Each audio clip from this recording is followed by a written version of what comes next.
Good afternoon everyone. আশা করি সকলে ভালো আছেন ও সুস্থ আছেন। আমিও ভালো আছি। তবে অনেক দিন কোনো ব্লগ দিই না, তাই ভাবলাম আজকে একটা ভিডিও শ্যুট করি আর আপনার সাথে শেয়ার করি। আসলে সত্যি ইচ্ছে করে মাঝে মধ্যে আপনাদের সাথে গল্প করতে। তবে এই যেমন ভাবি আজ ক্যামেরাটা অন করব কি কাল ক্যামেরাটা অন করব, আজকে আপনার সঙ্গে কথা বলবো, তো এই আজকাল করতে করতে না আর ঠিক মতন করাই হয়ে ওঠে না। লাস্ট ব্লগ আপনার সঙ্গে আমি শেয়ার করেছিলাম অষ্টমীর দিন, মানে সপ্তমীর দিনের ব্লগটা আমি অষ্টমীর দিন মনে হয় আপনার সঙ্গে শেয়ার করেছিলাম। তারপরে আর কোনো রকম ব্লগ আমার আপনার সাথে শেয়ার করা হয়নি। ভেবেছিলাম এবারে পুরো পুজোর ভিডিওগুলো আপনার সঙ্গে শেয়ার করব, পুরো পুজোটা আমি কভার করব। তো ওই হয়, হ্যাঁ, যত ভাবি তারপরে সেই কাজটা আমি দেখেছি ঠিক কিছু না কিছু কারণে যেন আমার বন্ধ হয়ে যায়। কিছুটা আমার কুড়েমি বা গাফিলতি বলতে পারেন। আসলে চারিদিকে এত ব্যস্ত হয়ে পড়ি যে কথা দিয়েও কথা রাখতে পারি না। আবার কিছুটা হয় বেশ এমন কিছু সমস্যা হঠাৎ করে চলে আসে যে সেই সমস্যাগুলোর মধ্যস্থতা করতে গিয়ে বা সেই সমস্যাগুলো মেটাতে গিয়ে আর কোনো রকম ভিডিও করা সম্ভব হয় না। আপনাদেরকে আমি বলেছিলাম যে সপ্তমীর দিন দুপুরবেলা হঠাৎ করে একটা অঘটন ঘটে যাওয়ার জন্য আমি পুরো ভিডিওটা আপনাদের সঙ্গে শেয়ার করতে পারছি না। আর অনেকেই জানতে চেয়েছিলেন যে সেই অঘটনটা কি ঘটেছে যদি একবার ক্লিয়ার করো। তো সেটা আর আমার ক্লিয়ার করা সম্ভব হয়নি, অনেক দিন ঘটে গেছে আর কি। সেই সেপ্টেম্বরের এন্ডে, কারণ পুজো তো আমাদের সেপ্টেম্বর হয়েছে গেছে, সেপ্টেম্বর অক্টোবর এটা নভেম্বর। তো যাই হোক, তো হয়েছিল ঘটনাটা আমার দিদিরা আর কি শান্তিপুরে ঠাকুর দেখতে গেছিল। তো সেখানে ঠাকুর দেখতে গিয়ে দিদির মেয়ে পড়ে যায় সিঁড়ি থেকে নামতে গিয়ে, ঠাকুর দেখে নামার পথে আর কি সিঁড়ি থেকে পড়ে যায়। তো পড়ে গিয়ে ওর পায়ের যে আমাদের পাঁচটা আঙুলের মধ্যে চারটে আঙুলের হাড় এমনভাবে ভেঙে যায় যে সঙ্গে সঙ্গেই আর কি ওকে শান্তিপুর থেকে কলকাতায় নিয়ে এসে চারনকে আর কি অ্যাডমিট করানো হয় এবং অষ্টমীর দিন সকালবেলা ওর ওটি হয়। নবমীর দিন যদিও ওটি করবার পর রাত্রিবেলা রিলিজ করে দেওয়া হয়, কিন্তু তারপরেও না নানান রকম কিছু ঘটতেই থাকে। আর পুজোর মধ্যে এরকম একটা ঘটনা, যেমন গত বছরও পুজোর দিনগুলো আমরা হসপিটালেই কাটাই মাকে নিয়ে, এবছরও পুজোটা আমাদের হসপিটালেই কাটে। তো তারপরে না আর সেই পরিস্থিতি ছিল না বা মুড ছিল না যে আমি কোনো রকম ভিডিও বানিয়ে আপনাদের সঙ্গে শেয়ার করি। তারপরও ছোটোখাটো ভিডিও আমি বানিয়েছিলাম, যেমন লক্ষ্মী পুজোর ভিডিও, তারপরে আরও অন্যান্য ভিডিও। তো সেগুলোও শেয়ার করা হয়নি। মানে পরপর এমন কিছু পারিবারিক ঘটনা ঘটে যায় যে সেগুলো সম্মুখীন আমাদের প্রত্যেককেই হতে হয়। তো তার ফলে আর কোনো রকম ব্লগ বানানো সত্ত্বেও সেগুলো আর শেয়ার করা হয়ে ওঠে না। সপ্তমীর দিন তো এই ঘটনা ঘটলো। তারপরে 4-5 দিন আবার কেটে গেল, তারপরে এলো লক্ষ্মী পুজো। লক্ষ্মী পুজোর 2-3 দিন পর আমার মেসো বেশ কয়েকদিন ধরে অসুস্থ ছিলেন। তো সেই সময় আবার দিদিরা চেক আপে নিয়ে এলো মেয়েকে। তো মেসোকেও হসপিটালে ভর্তি করা হলো। হঠাৎ মেসোর শরীর এতটাই খারাপ হলো যে মেসো আমাদের ছেড়ে চলে গেলেন। তো এই সমস্ত বিভিন্ন পারিবারিক ঘটনা আমাদের মধ্যে ঘটে। গত বছরও আমরা আমাদের মামাকে হারাই, মা আর মামা দুজনে যমজ ছিল।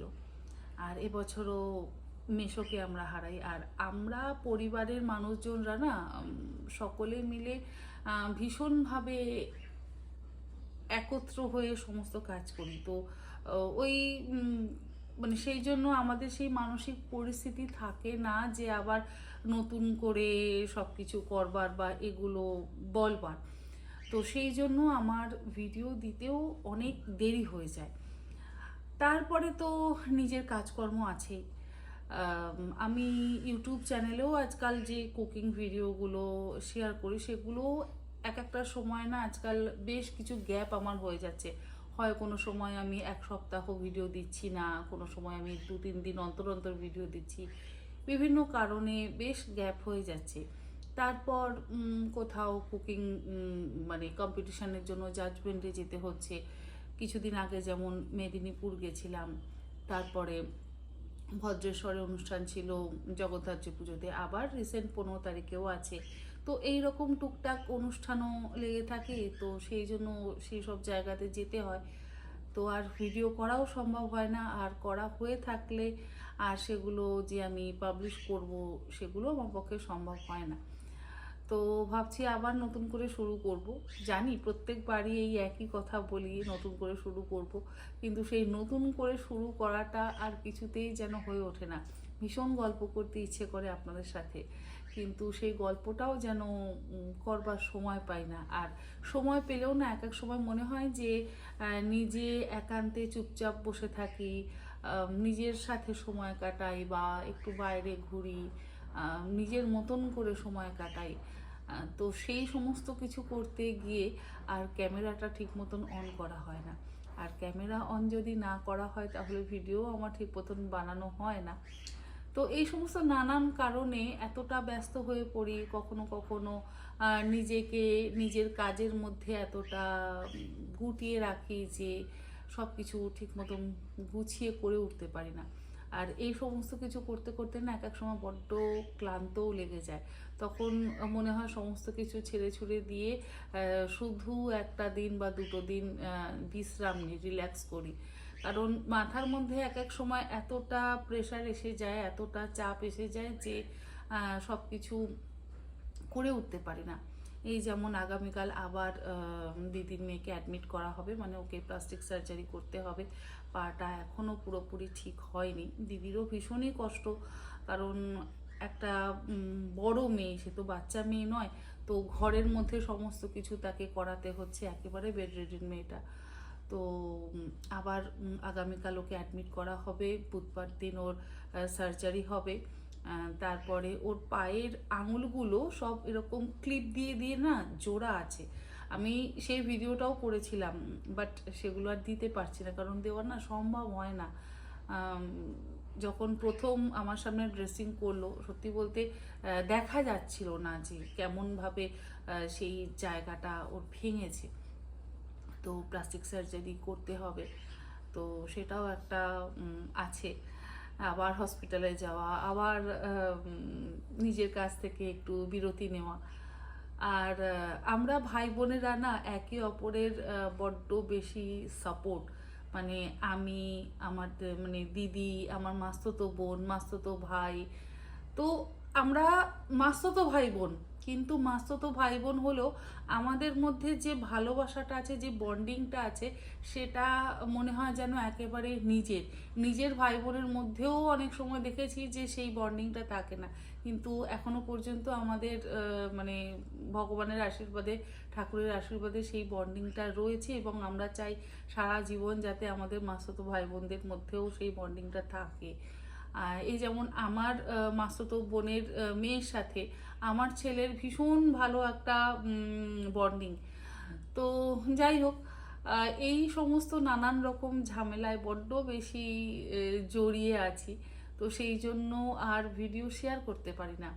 ভাবছি ভিডিও আবার শেয়ার করব। আমি জানি আবারও আপনাদেরকে আশা দিচ্ছি, আশা দিয়ে হয়তো আবারও নিরাশ করতে পারি, কারণ বারবার আমি এরকমভাবে আশা দিই আর তারপরেই আবার নিরাশ হন আপনারা, কারণ আমি যেহেতু ভিডিও দিই না। তো এই রকম সমস্যার মধ্যে দিয়ে চলছি। আর অনেক ভিডিও করা আছে, ভাবছি সেই ভিডিওগুলো না আর শেয়ার করব না, ডিলিট করে দেবো। ডিলিট করে ক্যামেরাটা আবার খালি করে নতুন করে আবার ভিডিওগুলো বানিয়ে চেষ্টা করব আপনাদের সঙ্গে শেয়ার করবার। আর শ্রাবণী সেনগুপ্ত আন্টি, তুমি তো দেশে আসবে শুনেছি, তুমি বলেছিলে যে ডিসেম্বর বা জানুয়ারিতে আসবে। আসলে কিন্তু অবশ্যই আমার সঙ্গে দেখা করো, কারণ তোমাকে আমার কিছু জিনিস দেওয়ার আছে। এবং আর একটা কথা বলি, ভেবেছিলাম যে দুর্গা পুজোর পর না আমরা একটা মিট আপ রাখবো, সে সাউথ সিটি হোক বা অন্য কোনো জায়গায় হোক, খুব ইচ্ছে ছিল, ছেলের সাথে আমি ডিসকাস করছিলাম যে একটা মিট আপের কথা বলি, আমরা একটা মিট আপ রাখি। অনেকেই বলেন যে তনি তোমার সঙ্গে দেখা করতে ইচ্ছে করে, তনি একটু আড্ডা দিতে ইচ্ছে করে। তো সত্যি আমারও না ভীষণ ইচ্ছে করে। 5 জন 10 জন 15 জন যে কজনই হোক না কেন একসাথে মিলে একটু গল্প গুজব করবো, সেটা সত্যি ভীষণ ভালো লাগে। তো সেটাও আর করা হয়ে উঠলো না, তবে এটা আমার মাথায় আছে, এটার প্ল্যান আমি করছি। আমি অবশ্যই চেষ্টা করব একটা মিট আপ করবার। তো দেখি কবে করতে পারি। হয় এই সময়ের মধ্যে করব, আর যদি আমি আবারও ব্যস্ত হয়ে পড়ি তো এই সময় না হলেও তো শীতকালে এবারে অবশ্যই করব। ডিসেম্বর জানুয়ারি মাসে অবশ্যই একটা মিট আপ রাখার চেষ্টা করব, এটা আমি কথা দিচ্ছি। আর শ্রাবণী সেনগুপ্ত আন্টি, তুমি এলে কিন্তু অবশ্যই আমার সঙ্গে দেখা করো, তোমার সঙ্গে দেখা করবার খুব ইচ্ছে আমার। আর যাই হোক, আজকের ভিডিওটা এখানেই শেষ করছি। পরবর্তীতে আশা রাখবো তোমাদের সাথে এরকম অল্প মানে 10-12 মিনিটের কিছু ভিডিও শেয়ার করবার। আর সকলে ভালো থেকো, সুস্থ থেকো। আর আমার দিদির মেয়ের জন্য একটু প্রার্থনা করো যেন ও তাড়াতাড়ি সুস্থ হয়ে যায়, তাড়াতাড়ি যেন আবার হাঁটাচলা করতে পারে। ও একদম হাঁটাচলাই করতে পারছে না। ডাক্তার পাটা ওকে মাটিতে রাখতেও নিষেধ করেছেন। যাই হোক, ও যেন আবার হাঁটাচলা করতে পারে, ও যেন খুব তাড়াতাড়ি সুস্থ হয়ে যায়, ভালো থাকে। ঠিক আছে, তোমরা সকলে ভালো থেকো, সুস্থ থেকো। ধন্যবাদ।